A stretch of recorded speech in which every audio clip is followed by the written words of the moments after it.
What's up, y'all? Capone here, and welcome to another Ever Crisis video. So in this video, I'm going to be going through Guild Battle 4, which is against these two big twin monster things that are weak to water, physical water in particular. And I'm just going to give you some quick tips and tricks, strats, maybe some build setups, some teams you could use to, possibly do decent in this battle. This one's going to be pretty tough because I feel like a lot of accounts are going to be not great when it comes to physical water. And honestly, even if you did pull on Angeal, if you don't have a really built-out Cait Sith with HP Shout, or a really built-out Glenn, then you're still probably not going to do as well as many other accounts in this game. So, yeah, pulling on Angeal is not the automatic ticket to kill it in this guild battle, but it does help a lot. So, I'll just go through some things here. Let's check out the teams I created. So this is a team I put together for me that is just triple DPS, low stage. This is stage for like 1, 2, maybe 3. Nothing crazy here. I put it Cloud, Glenn, and Sephiroth. My Glenn is only OB1. My Cloud is only OB6 for his Maritime.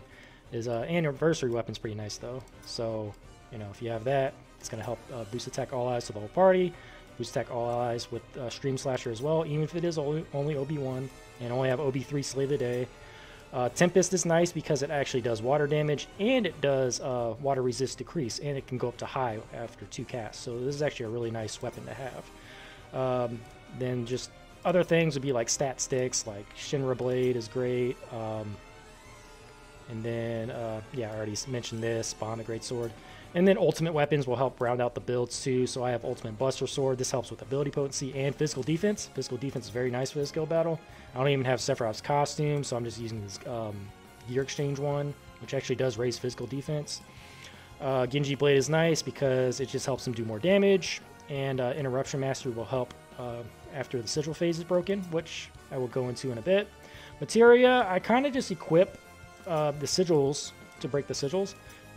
If you're running Sephiroth and you're running Cloud though, you can have a circle sigil on Cloud and you can run a triangle sigil on Sephiroth, and they can pretty much break it by themselves. I know the sigil phase might be a pain, and some people have actually said it's not even worth breaking, it's just DPS through it, but I think that can depend on your account. It is more beneficial for me personally to break it. My score is way better if I do. And I'll go into how that gets broken and whatnot in one of my mocks in a few moments here. But yeah, let's go to, let's actually look at the back weapons for all these characters too. So stuff like this would be, personal style raises water potency, HP. This is just the P attack all ally weapons to help everyone else do damage. Ultimatics, great for boost attack physical ability potency. So Sephiroth's got like, not great because you can't, since you're running triple DPS, you're limited on what you can use, right? And plus, you can't really use Tifa and Matt's weapons because they're part of the buff. So, I mean, you can use them, but it's going to hurt your overall buff boost. So, like level 4 P attack, level 7 boost attack, 4 potency, 3 physical ability potency. So this level 5 ability potency. So nothing crazy here for Sephiroth. But since it is a triple DPS setup, a lot of people have to share weapons and whatnot. So for Cloud, he's actually running Black Whiskers for Zac, which you could also use Zac too if you don't have like a built-out Sephiroth or Glenn at all, because he can be able to debuff defense and water resistance. But I like this weapon just as a stat stick for Cloud because it is, these stats are insane. 58, 39 for P attack and water potency. Orthodox Raven boosts HP water potency, and then Guide Gloves, P attack, and physical ability potency. So I could put these in the buff, but I'll get maybe like a 1 or 2 level buff and I boost, and I feel like that's just not worth it. So for Cloud, he gets like level 8 water potency, level 7 P attack, level 6 physical ability potency, level 3 ability potency from his Ultimate Buster Sword. So yeah, he's actually a pretty decent DPS. He's my main DPS, right? I'm building around him. And then Glenn, other back weapons, Ceremonial Sword for Zac's a good one. Mad Minute's a great one for HP, physical ability potency. Vincent's weapon here is P attack and physical ability potency. So yeah, he's like level 7 here, level 4 water potency, he's got an Arcanum, and then level 6 physical ability potency. So yeah, this is just like a low level, low stage, just do as much damage as you can, and the particular battle, right? And that's, you know, for stages 1, 2, maybe 3. So yeah, but let's go actually into the meta setup, the possible meta setup. I do not have the weapons that are needed for this setup, so I can't run this, but I'm just going to give you an idea of like what it possibly is. So from my understanding is Cait Sith, he's probably MVP, honestly, of this guild battle, because HP Shout is so extremely powerful. You'll be able to cast haste multiple times in the battle, twice, for 20 seconds each time. And that's just going to help your 2 main DPSs do a lot more damage, right? Because they're going to be able to get in more attacks. So that's why Cait Sith is just so important. Plus, if you drew on his FF9 weapon, was it the Kina Megaphone? That thing is extremely powerful too, because he's going to be able to raise physical defense and physical attack at the same time, which is just insane. So, but I don't have any of that. So, if you don't have that stuff, but you have HP Shout, you could run something like Green Megaphone, which is going to decrease water resistance up to high, so that's pretty nice. And you can run Marching Horn, which is going to increase your heal and buff debuff, along with being able to raise physical attack on a just one ally. So, an alternative, ideally you probably want to have at least one of these weapons OB6, just so you won't have to keep double casting. So, kind of play around with it. You know, I mean, Cait Sith is only usable if you have HP Shout, in my opinion. But yeah, play around with it and then see if it works for you if you have HP Shout with just only weapons that are under OB6. I'm not really sure how this works, so yeah, just my opinion. Angeal is great for this battle because if you have Water Angeal, if you drew on them, I didn't, but if you have them, he'll be a great DPS along with being kind of a support at the same time, because he's going to be tanking a lot of hits. And this is particularly for stage like 4 and 5, where you need to have a tank in this battle to kind of, you know, make sure you can survive while also doing DPS at the same time. So Angeal would have his main water weapon here, and then the offhand, you'd probably have, you could have Stalwart Integrity if you don't have the FF9 weapon for Cait Sith, or you could run, I don't know, what else in the offhand for Angeal? Probably is Type 90, because this has boosts the physical defense and physical ability potency, because you kind of need him to be a tank in this battle. So yeah, sub weapons don't really matter. It's kind of a lot of repeats of the same stuff I showed in the first build. But yeah, if you're running Cait Sith, you probably want to run this physical defense all allies weapon, just for like stages 4 and 5, right? Possibly 3 as well. So everyone will have extra defense. Then, you know, stuff like buff, debuff to help him, his buffs last longer, and his debuffs. So yeah, something like that. And then Glenn, he would be the main DPS if you have him built out. I don't have him built out. So this is why it's just all theoretical from my perspective. If you have a built out Glenn, if you have a built out Angeal, have a built out Cait Sith, this is probably going to be your best team. But yeah, I've seen some of my fellow guildmates, they're hitting pretty damn good numbers with this build. So yeah, P attack all allies, water ability potency, stream slasher. So yeah, if you have his half anniversary build with his Slay the Day at OB6, then you'll be able to debuff physical defense and raise his water potency, which is pretty good. So yeah, that's the ideal thing for this battle in particular. You kind of want to debuff water resistance to high. You want to debuff physical defense at least to mid, and then you want to raise physical attack all allies to, yeah, so everyone will be able to do more damage and the enemy will take more damage because of the debuffs. For this main triple DPS setup, I don't have a physical attack all allies, you know, so it's just them just doing as much damage as they can with just what they have, but I'll still be able to debuff water resistance and debuff physical defense. Alright, I think that kind of covers it for those two setups. The other setup that I am personally running, this is me personally, I'm running, and I'm pretty much running this for all the stages.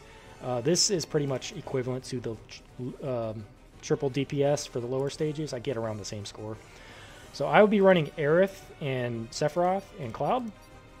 So Aerith is great here because she has Conqueror Wand, which can boost physical attack all allies. The magic defense doesn't really matter.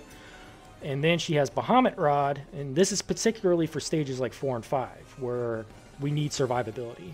So when she is not pretty much boosting the physical attack of the allies, she is pretty much using Bahamut Rod over and over to raise physical defense and to heal the party. So it kind of makes it tough to die on stage 5 when you have Aerith in the party. So, you know, she's just nice to have. And a breach here is pretty cool because you can maybe throw one in to kind of, because I won't have any kind of physical defense debuffing weapon. So having a breach, you can at least get something for defense down here. But it's kind of hard to sneak this in during like a stage 4 or 5 because you kind of need her to keep healing or someone might possibly die. I mean, yeah, exactly, if you don't have like Angeal. So alternatives to this setup, like if you don't want to use Sephiroth, you could use Zac with his Black Whiskers to debuff. But again, I like having Black Whiskers on Cloud because it's just an amazing stat stick in particular. So, right. And you know, Orthodox Raven, HP Water Potency, Slay the Day, P-Attack Water Potency. There you go. Sephiroth, nothing crazy. OB2 Tempest, but, you know, Tempest is great because, you know, 523% is not bad. And then you can debuff water resistance up to high every time he attacks. And then, you know, I like this setup too because all of these characters have ultimate weapons on them. See? So, and this ultimate guard stick is nice because, you know, you can get in an emergency heal if you feel like you're in trouble. I run this one that break for Aerith because she doesn't use enough actions to get a summon off. Then I use Leviathan, I use Shiva. Same thing though, sigils, circle, and triangle, but technically all you need is the triangle and the circle with a boosted, you know, weapon, and then you can pretty much, you know, get through the sigil phase. You don't even have to even equip anything on Aerith, but I'll kind of showcase that when I run a battle here shortly. So yeah, Aerith, same thing. She'll be running Rocket Punch, P-Def all allies. Silver Collar, very nice because her heal stat will be boosted with buff debuff extension, and then P-Attack all allies weapon. And then Sephiroth on Ultimatic, Mad Minute. You know, these are like staple weapons when it comes to boosting, you know, just physical attack overall. Physical ability potency, boost attack, all that stuff. So yeah, there you go. That is what I will be running in particular. You know, a lot of variations when it comes to these setups. I have a level 60 buff, by the way, and the weapons are Matt and Tifa. So I tried to use as little of those weapons as I could. I used a couple, you know, not a lot. I think I used one Matt weapon for this build in particular. I could have sacrificed it and got a level 61, but I didn't feel it was worth it because my Cloud took too much of a hit when it came to his water potency. All right, I can run a quick stage 5 just to give you an idea how this battle works. I am probably not going to be running stage 5 because my stage 5 isn't super great. Like I said, my water is not my forte, but at least I'll give you an idea of like how I'm doing in this battle. So here we go. Let's run a stage 5 real quick. The lag in this battle is like really bad, by the way. So yeah, I just got to mention that. I like to start the battle with the Spiritual Harmony. I wish I had this freaking OB6, but I don't, so I gotta double cast it. This will boost P-Attack all allies. See that lag? It sucks. Then I do Torrential Thrust to get the water debuff going. I do this to get the haste going. Gonna go back to Aerith to get that up to high. Cloud just starts using, ignoring commands and just doing whatever. Gonna get Genji Blade going. Gonna get this going. Now I'm gonna start healing with Aerith. And also I'm targeting the guy on the right because the other guy is buffed right now.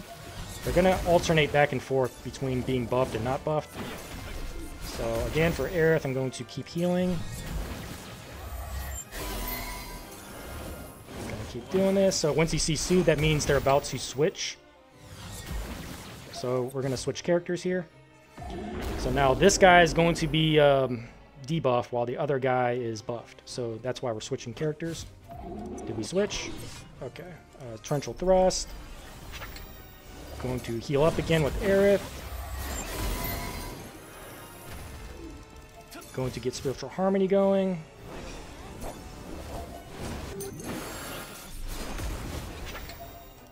Oh, whoops, I used Fierce Fall by accident. I did not mean to do that. So they're about to switch again. Oh, didn't get that off. So we're going to switch again, but actually no, we're going to unselect the enemy. Don't target anybody here. This is how you break the sigil phase. Since no one is targeted, the computer will actually be smart and actually use the sigils on the right characters here. See? With Aerith, I could technically not even use her ATB and just start boosting this. Boosting a physical attack. So there we go, we broke the sigil phase. We're going to do that again. And now we've got to make sure we're targeted on the right enemy because he's the one that's... Oh, Sephiroth, you idiot. We got to make sure we're targeted on this guy because he's not the one that's buffed right now. We need to get Genji going again. Need to get Spiritual Harmony back up. So there's a lot to freaking keep track of here. And it's hard to do when I'm talking at the same time. Sephiroth might die. Okay, there we go. Definitely not the best battle. You know, it's hard to do this while talking at the same time. And I didn't even have him debuffed all the way.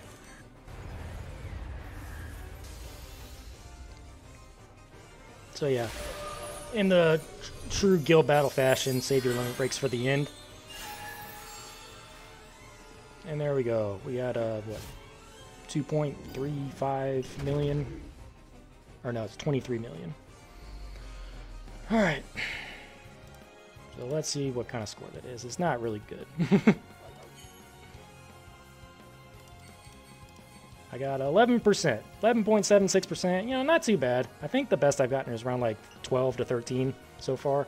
But you kind of get the idea. I think a lot of people don't know about that whole sigil phase thing, because if you select an enemy during that sigil phase, they're going to use their sigils on that one enemy. If you unselect the enemy, they will be smart, and if they have a sigil boost on their weapon, they will use their boosted sigil on the right enemies. So, you know, that was very important. It helped me score a lot better. I've heard other people say if like, you know, if they have a really strong account, like really, really strong, they kind of DPS through the sigil phase and don't break it. You know, but for me personally, I found it is better to break the sigil phase. So, yeah.